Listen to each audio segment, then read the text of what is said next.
Welcome to the latest Motley Fool scoreboard. I'm on in Chalk Balloon. We've got longtime fools Dan Caplinger and Tyler Crow giving a 1 to 10 rating to a top 200 stock in the primary Hidden Gems database. It's Powell Industries, ticker symbol POWL. Rate the strength of Powell's business first, including factors like industry and competition. A 10 is invincible. A 1 is hopeless. Both of you have 7s, Tyler. Yeah, 7, there's a little devil on my shoulder and it's saying go higher. And it's just basically whispering, AI infrastructure, let's go. But look, switch gears and circuit breakers aren't always going to be this sexy of a business. I think just one look at the decade of financial results for this company shows some pretty wild swings in revenue and profits. So cyclicality to the max. At the same time, it's a durable business. When your equipment is basically embedded into like standardized electrical codes, there's a good chance they're going to stick around for a while.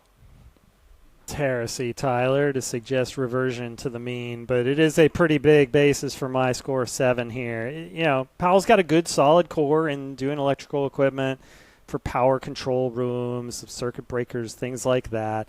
Serves the energy, utility, and industrial sectors. And there's plenty of demand. A lot of it's coming from AI. Others of it is coming from different demand in construction. But there's always going to be a base level of demand. The question is how much extra demand that you get from these trends. And that's the big open question in deciding how you feel about Powell Industries, I think. I'm still trying to figure out if the devil on Tyler's shoulder is what level of hyper-growth investor that devil seems to be. Maybe we'll learn more.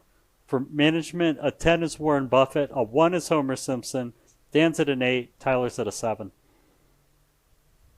Yeah, I went 7, and just to let you know, the devil is artisanal alpha devil, to the most obscure ways to bet on things. So I'm lukewarm about like management's performance targets at Powell, and that's the reason I'm kind of the least optimistic about this on the scoring record. There are some capital efficiency guardrails, which is nice in terms of like working capital, convert to free cash flow. It's nice, but the North Star from management is growing EBITDA. And when I hear that, it's just like, woof, that's gross.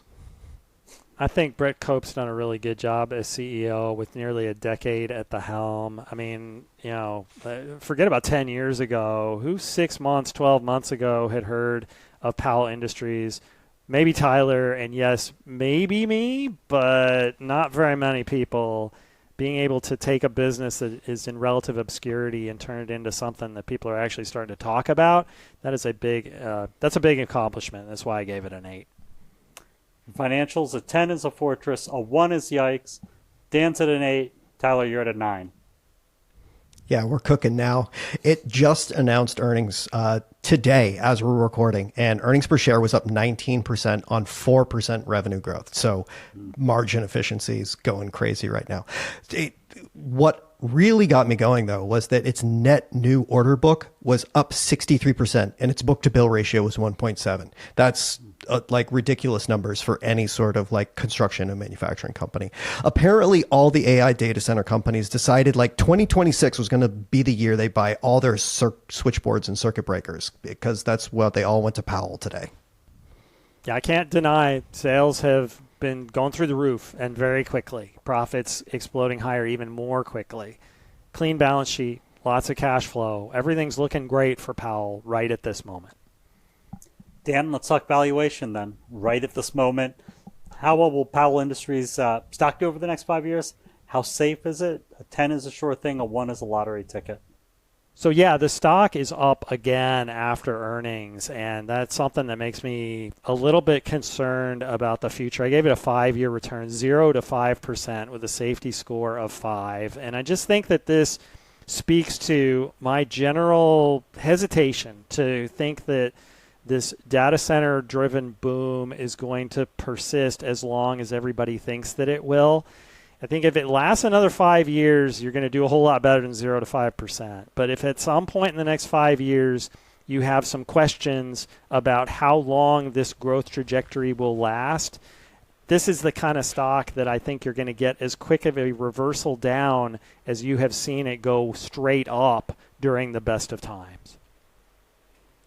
I guess that makes me much more bullish on AI than Dan, which I find quite shocking. I had a 5-year 15 plus safety score of 4, though, kind of to that if it does go sideways, this could change. But based on bookings that we just talked about, Powell, I think, is about to do some spectacular things in the next year or two. New orders are up so much that, man, it suggests that those gains could be very front-loaded over a 5-year period. Also, it is worth pointing out AI isn't the only catalyst here. One of the things that they mentioned in that massive order book gain, what came from an LNG export terminal that just got greenlit in the Gulf of Mexico. So there are other places aside from just AI infrastructure where this growth could come from. Yeah, I'm glad you started talking about the details of that book, Tyler, because as we've seen with other folks, it's, where it's like, oh, OpenAI is 73% of the order book. Finding out exactly what comprises it is a little helpful, because if one customer goes, then all of a sudden that growth rate goes down. But that's why we have safety scores of 4 and 5. Thanks to both Dan and to Tyler, they've given Powell Industries a decent overall score of 6.7 out of 10 with no top hits. Look out for a new scoreboard every market day at 7 p.m. Eastern. Next up is Tetra Tech. Till then, Fool on.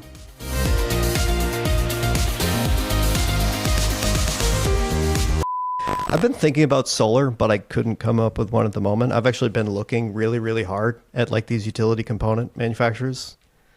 I think 2026 is going to go nuclear for solar companies.